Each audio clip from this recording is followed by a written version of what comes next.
Alors, EOS Imaging, la technologie est particulière, elle permet de réaliser des examens en mode fonctionnel. Comment ça fonctionne? Oui, alors, donc, vous voyez ici, on a une maquette de notre système EOS, donc en temps réel. On va réaliser une acquisition, soit du corps entier, uniquement du rachis ou du membre inférieur. On va utiliser les deux tubes et des détecteurs d'une manière simultanée. Donc en fait, on va faire un balayage vertical du patient. En fait, à peu près dans 18 secondes, on va obtenir des images avec une très faible dose d'irradiation, avec une très bonne qualité d'image. Avec quelle technologie ça fonctionne? C'est une technologie de rayon X, donc on utilise des tubes scanners.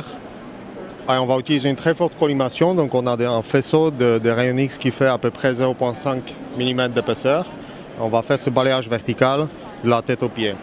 Donc on a fait notre acquisition, on va voir tout de suite ce que ça donne sur la console. Très bien. Alors là, on est arrivé sur la console, donc on a notre acquisition. Alors donc ici nous sommes devant une console qui s'appelle Stereos, donc qui permet déjà de revoir des images qu'on a acquises. Donc là, on peut dire qu'on a fait un examen du membre inférieur. Et sur cette console, en fait, on peut préparer un modèle 3D du patient, donc un modèle 3D patient spécifique qui nous permet de calculer de manière très précise des paramètres les plus importants du membre inférieur. Donc par exemple des longueurs, des torsions, des offsets, un peu tous les paramètres qui sont nécessaires pour une planification 3D, pour un contrôle post-opératoire. Donc ici, vous voyez, on a le modèle 3D qui est vraiment spécifique au patient.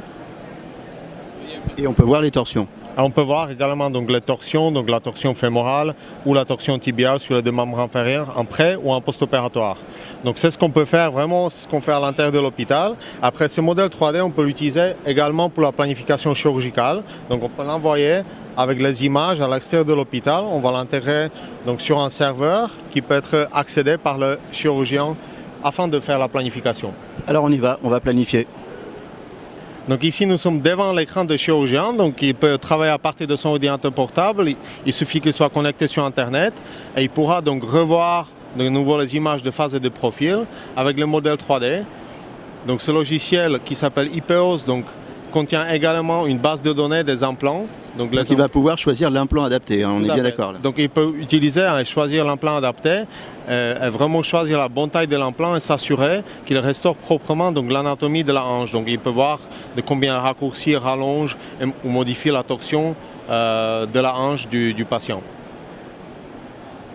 Et donc après l'opération, on recommence, on fait un examen et on peut évaluer le résultat de l'opération, c'est ça? Tout à fait. Donc après l'opération, on peut faire de nouveau un examen, faire une analyse tridimensionnelle afin de s'assurer que le résultat a été obtenu suite à la planification, vraiment de comparer la planification et le résultat post-opératoire. Merci Lucas.